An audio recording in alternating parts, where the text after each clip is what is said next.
Kottarakkara tipper lorry അപകടത്തിന് പിന്നാലെ സസ്പെൻഷനിലായ 2 motor വാഹന വകുപ്പ് ഉദ്യോഗസ്ഥരെ തിരിച്ചെടുക്കാൻ ഉത്തരവ്. കരുനാഗപ്പള്ളി ജോയിന്റ് RTO ഓഫീസിലെ MVD സുബിൻ ഗോപി, AMB ശരത് എന്നിവരെ തിരിച്ചെടുക്കാൻ ട്രാൻസ്പോർട്ട് കമ്മീഷണർ ഉത്തരവിറക്കി. സുബിൻ ഗോപിയെ കണ്ണൂരിലേക്കും ശരത്തിനെ തൃശൂരിലേക്കും സ്ഥലം മാറ്റിയാണ് ഉത്തരവ്. ഷമീർ അബ്ദുള്ളാണ് വിവരങ്ങളുമായി ചേരുന്നത്. ഷമീർ, എന്താണ് ഇപ്പോൾ ഉത്തരവിൽ ഉള്ളത്? അതായത് ഇക്കഴിഞ്ഞ ജൂൺ 23-നാണ് കൊട്ടാരക്കര നീലേശ്വരത്ത് ടിപ്പർ വാഹന അപകടത്തിൽ കുട്ടികൾ സ്കൂളിൽ പോകാൻ നിന്ന കുട്ടികളുടെ ഇടയിലേക്ക് ടിപ്പർ ഇടിച്ചു കയറി 3 പേർ ദാരുണമായി കൊല്ലപ്പെട്ടത്.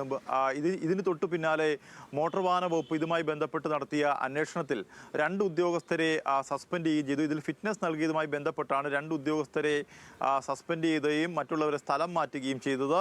ഇതിൽ സ്ഥലം മാറ്റപ്പെട്ട കരുനാഗപ്പള്ളി ജോയിന്റ് RTO ഓഫീസിലെ MVD സുബിൻ ഗോപി, അതുപോലെ AMB ശരത്തിനെയും തിരിച്ചെടുക്കാൻ ട്രാൻസ്പോർട്ട് കമ്മീഷണർ ഉത്തരവിട്ടിരിക്കുകയാണ്. ഇതിൽ പ്രധാനമായും പറയുന്നത് വാഹനത്തിൻ്റെ GPS ടാഗ് ചെയ്യുന്നതിൽ മാത്രമാണ് ഉദ്യോഗസ്ഥർക്ക് വീഴ്ച ഉണ്ടായിട്ടുള്ളത് എന്നാണ്. അതുകൊണ്ടാണ് അവരെ ഈ സർവീസിലേക്ക് തിരിച്ചെടുക്കുന്നത്.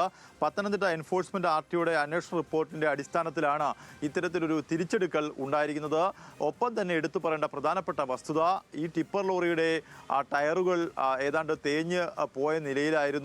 ഒപ്പം തന്നെ വാഹനം ഓടിച്ചിരുന്ന ആൾക്ക് ലൈസൻസ് ഇല്ലായിരുന്നു. അങ്ങനെ നിരവധി പ്രശ്നങ്ങൾ നിലനിൽക്കുകയാണ് ഈ 2 ഉദ്യോഗസ്ഥരെയും ഇപ്പോൾ തിരിച്ചെടുക്കാനുള്ള ഉത്തരവ് ട്രാൻസ്പോർട്ട് കമ്മീഷണർ നൽകിയിരിക്കുന്നത്.